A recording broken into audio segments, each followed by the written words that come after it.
is you in this school?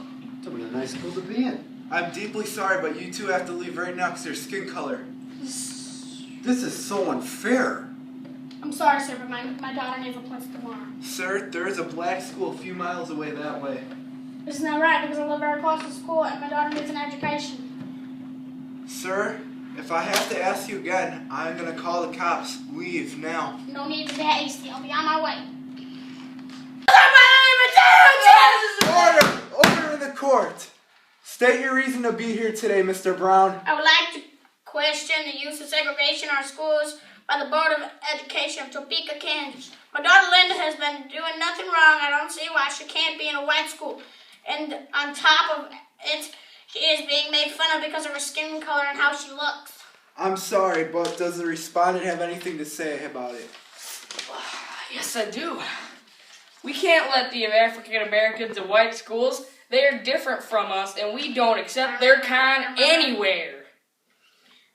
I have something to say about that. We aren't as different as you think. We are all humans, and we all should be treated alike. Enough! Brown, explain why you question the use of segregation in African American schools. Well, a few days ago, there were parent-teacher conferences, and I went to school to see the teachers, and there are so many differences compared to the white schools. It is very unique. First, I went to the bathroom to wash my hands, and the toilets were covered in rust, and you couldn't flush them, and also sinks had bad smelling water and barely any soap. And when I was baking in the halls, the paint was coming off the walls, and the floors were all cracked. And lastly, when I walked into the room to talk to the teachers, they seemed very depressed and had very old ripped textbooks to give to Linda for studying. Tell me what the white schools don't have the same problems because they don't. I can guarantee you that you have toilets that can flush, have hallway decent walls, have nice floors for walking on, and lastly don't have depressed teachers and textbooks from 3 decades ago. Wow, thank you, Mr. Brown. Does the respondent have anything to say about it? No. Yes, Your Honor, I do. No. We can't have African Americans going to our schools. Yes, you can. They don't act like us, vote like us, and some don't even speak our language.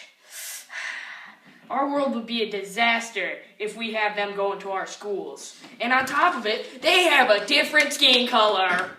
Okay, thank you. In the 14th Amendment in the Constitution, it states that we should all have equal protection. In this case, we don't, and it seems that where the Supreme Court should now take a vote.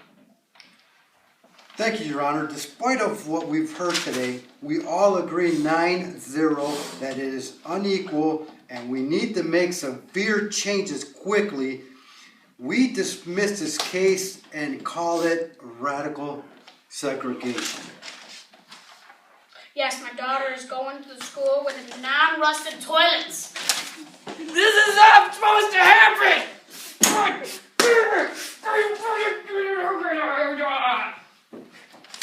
Yeah! That was some video, wasn't it? We have some important information to be in your head before we go. The event leading up to this was Plessy vs. Ferguson. The final vote was unanimous, 9-0, in the Supreme Court, and the court's opinion was just how the court felt.